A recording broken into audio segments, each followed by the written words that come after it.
This week on Jerusalem Dateline, Israel makes history and opens an embassy in Bahrain, one of the next steps in the Abraham Accords. Plus, U.S. military leaders face angry senators about the U.S. pullout from Afghanistan. And CBN, the Christian Broadcasting Network, celebrates 60 years of broadcasting to the world and standing with Israel and the Jewish people. All this and more this week on Jerusalem Dateline.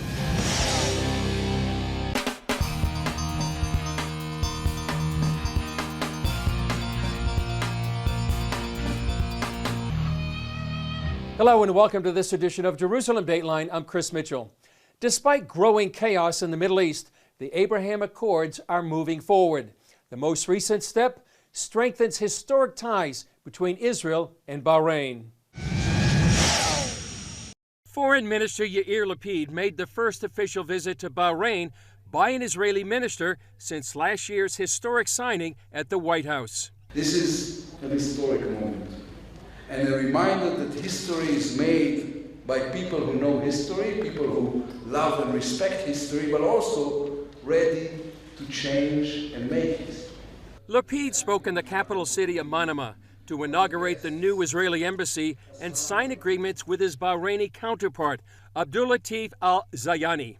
The official opening of embassies, which will symbolize diplomatic cooperation between us, more cooperation in the fields of tourism and technology, culture, energy, and environmental protection. Lapid said the two countries share opportunities as well as threats. Together with our friends in the Gulf, we are leading a brave coalition of moderates. A coalition that is looking forward and creating a prosperous future of stability and tolerance. Lapid and Zayani toured the USS Pearl Harbor landing ship and met with the U.S. Vice Admiral over naval forces in the region. Following his meeting with Zayani, Lapid tweeted that Bahrain would open its embassy in Israel by the end of the year. Earlier, he met with King Hamad bin Isa Al Khalifa to thank him for the leadership and inspiration that led to this day. He also met with Crown Prince and Prime Minister Sheikh Salman bin Hamad Al Khalifa. This is a historic day. This is not a cliche. The Middle East is changing and we are learning it every day. We learned that last year with the signing of the Abraham Accords, and we also learned it just a few weeks ago in Kabul.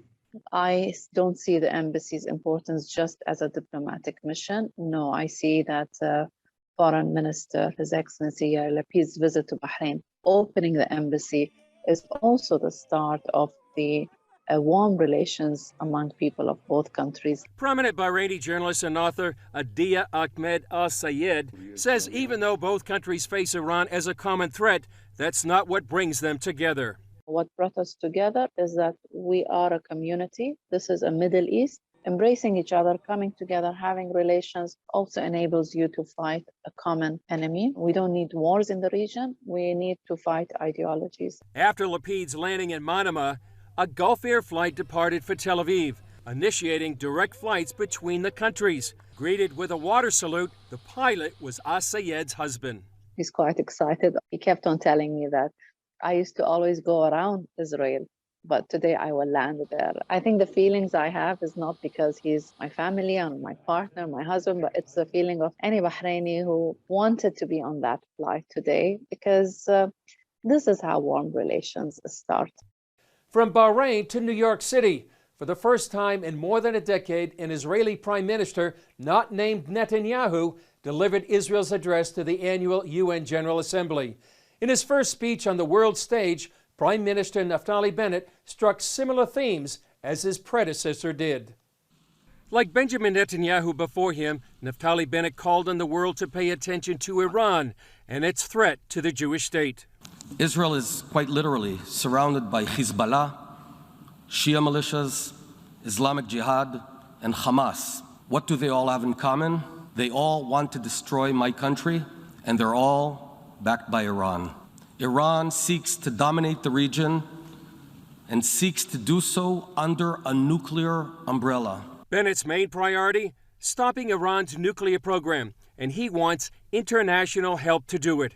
He laid out his case, pointing to how Iran is defying the UN's own nuclear monitoring agency and crossing red lines, such as how it's enriched uranium at nearly weapons-grade level. We cannot tire. We will not tire. Israel will not allow Iran to acquire a nuclear weapon. Bennett, who met with leaders of the UAE and Bahrain for the first time, thanks to the Abraham Accords, described the new regional relationship as a bright light. Yet he called out countries that joined a recent UN conference condemning Israel. Fighting the only democracy in the Middle East doesn't make you woke. Adopting cliches about Israel without even bothering to learn the basic facts, well, that's just plain lazy. Bennett began his speech by referencing the prophetic restoration of the Jewish people. We are an ancient nation, returned to our ancient homeland, revived our ancient language, restored our ancient sovereignty. Israel is a miracle of Jewish revival. Am Yisrael Chai, the nation of Israel is alive, and the state of Israel is its beating heart. Top U.S. military generals faced tough questioning by lawmakers on Capitol Hill, saying they believed U.S. forces should have remained in Afghanistan, and implying they communicated that advice to the president. The nation's leading generals faced tough questioning by lawmakers on Capitol Hill Tuesday, saying they believed U.S. forces should remain in Afghanistan, and implying they communicated that advice to the president.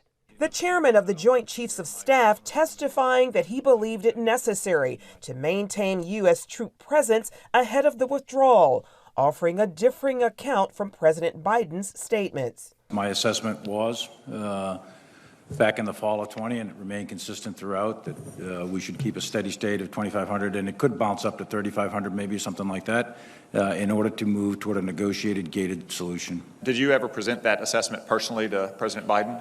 I don't discuss exactly what my conversations are with the sitting president in the Oval Office, but I can tell you what my personal opinion was, and I'm always candid. General Frank McKenzie saying he had warned what would happen if we didn't leave 2,500 troops behind. And my view is that 2,500 was an appropriate number to remain, and that if we went below that number, in fact, we would probably witness a collapse of the Afghan government and the Afghan military. So, General McKenzie, I guess my question is, would it be fair for the committee to assume that both President Trump and President Biden received that specific information? I believe it would be reasonable for the committee to assume that.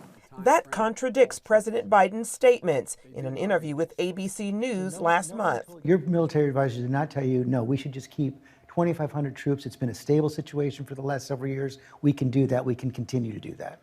No, no one said that to me that I can recall. White House Press Secretary Jen Psaki pushed back against suggestions that the president misled the public on recommendations from his military advisors. The president made clear that the advice was split.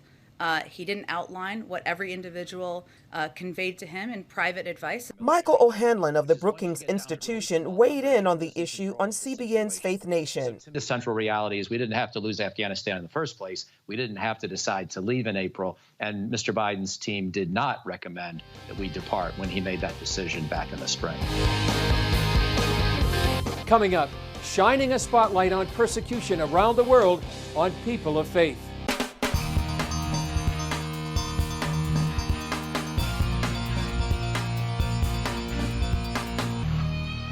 For too many people of faith around the world, persecution follows them to the grave.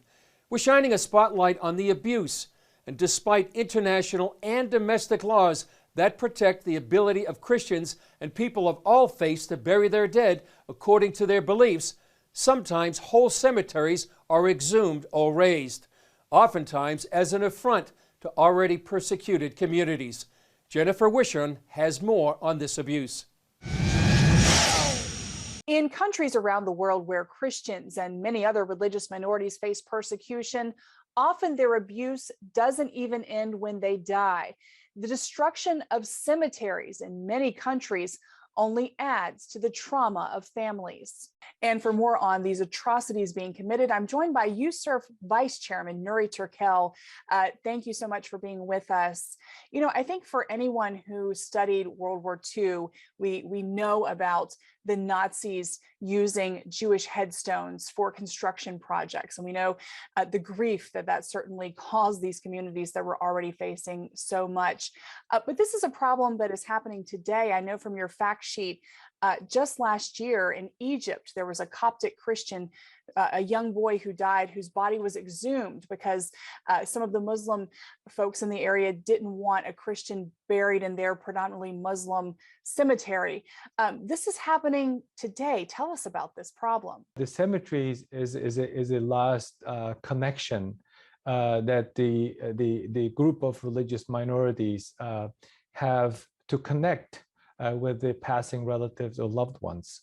Even that kind of basic freedom is not even guaranteed in certain societies, despite the fact that there is a clear international law that provides protection to have these kind of religious sites. Even in this country, in the United States, a Jewish community in particular is still experiencing this kind of vandalization and purposeful destruction of cemeteries and religiously significant sites. Right, Jewish people around the world as well.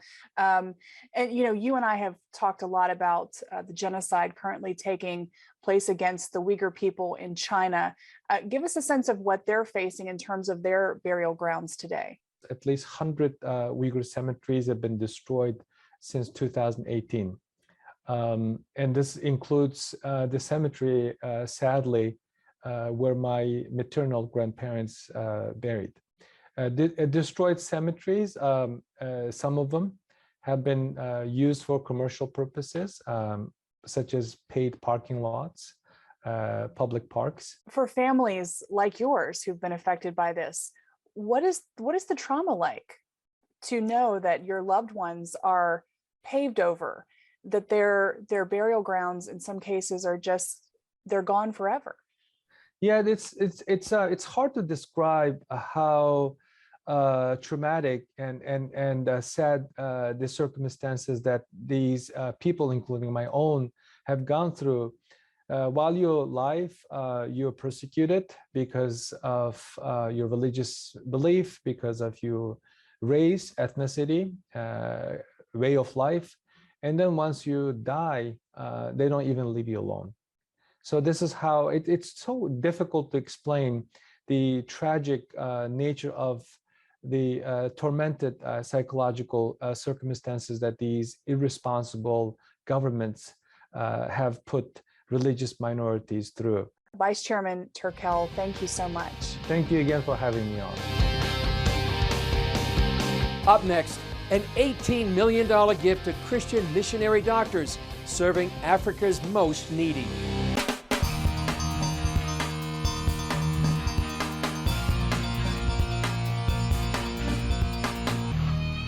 $18 million. That's how much the couple in our next story is giving to the heroic work of Christian missionary doctors serving in Africa. Mark Gershon and his wife, Rabbi Erica Gershon, believe deeply that they are fulfilling the Jewish command to love the stranger by helping those who serve Africa's most needy. George Thomas has more on the efforts of this incredible couple. Spend time with Mark and Erica Gershon and you'll quickly discover their passion for helping those less fortunate is rooted in love. Love is always an action word.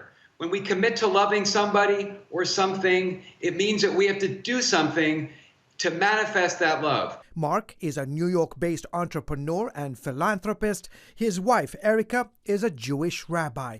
The Gershons say the deep love for their faith compels them to give away millions of dollars of their personal wealth each year to fulfill their Jewish obligation to love the stranger. The Bible never tells us to love our children because it's something we will do without the Bible's help. We'll love our children even if nobody instructs us to do so. Yet the Bible tells us to love the stranger over and over again, 36 times, because loving the stranger is not something that comes naturally. It's not something that comes easily. The Gersons are putting the practice of loving the stranger by supporting the work of African Christians and missionary doctors across the African continent. When we learned some 20 years ago about the work of Christian missionary doctors in Africa and how they're sacrificing everything in order to serve the poor by bringing health care to those who otherwise wouldn't have it, we said, this is what it means to love the stranger. This week, the couple pledged a record $18 million, along with matching funds from the United Bank of Switzerland and others, to support the work of African Mission Healthcare, which he co-founded 11 years ago. This gift of at least $20 million, and hopefully the matching grant will make it much more than that, is going to transform African healthcare. It's going to enable us to build the systems, the infrastructure, the hospitals that will treat literally millions of patients now and into the future. CBN and the Gersons have partnered on several projects on the continent to provide quality, compassionate care to patients. African Mission Healthcare says this latest gift from Rabbi Erica and Mark Gerson is the largest private gift ever to Christian medical missions. They firmly believe the Bible verse in Malachi 3:10 that when you help the stranger, God will pour out his blessings. God says, test me. I believe it's the only test that God uses in the Bible. Is this, test me, give to charity, he says, and you will enjoy blessings yourself. And it is so true. No one has ever made a donation to serve the African poor by supporting Christian missionary physicians and regretted it. It has been the blessing of our life. It has been the blessing of Erica and my life to be able to partner with these sacred people, these doctors who are working in Africa in the name of their Christian faith to serve the poor. And it's something that we always want to do more of. George Thomas, CBN News. Coming up, the CBN story, celebrating 60 years of broadcasting to the world and standing with the State of Israel and the Jewish people.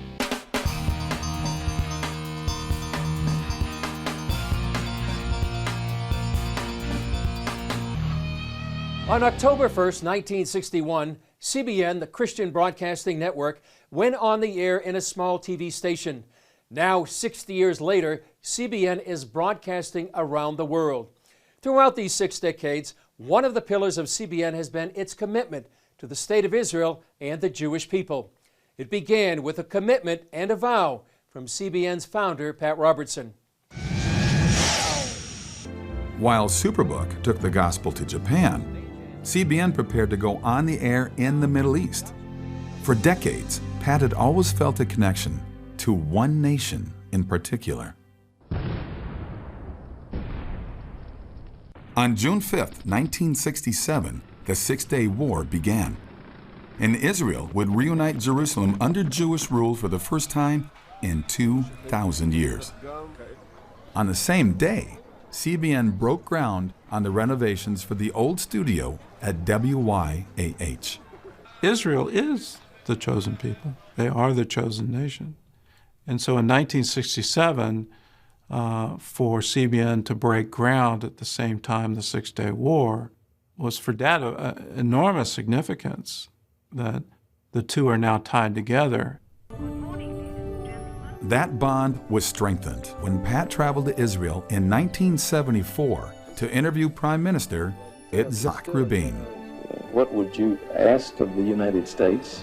Well, if one wants to see any future to the free world in the right sense, to the democratic way of life, I believe without strong America, the future might be not as hopeful as it can be with strong America. He knew that if America was strong, Israel would be taken care of. Well, I went back to our group that was with me up on the Mount of Olives where we were staying, and that night I made a vow that I personally, in any ministry that I was associated with, regardless of the cost, that we were going to stand with Israel. For this area, let's do that for the whole, just lay our hands on it. Pat began praying for a way to broadcast into Israel. Wonderful people. Years later, he was offered a TV station in southern Lebanon. And here was one on the border of Israel, and it was being given to me. But I knew that I shouldn't put my hand on something in that volatile region without it being cleared for sure by the Lord. Pat prayed for a sign for confirmation, specifically that he would receive something of gold as evidence that he should take the station. Days went by, but no gold, until he checked his private mailbox.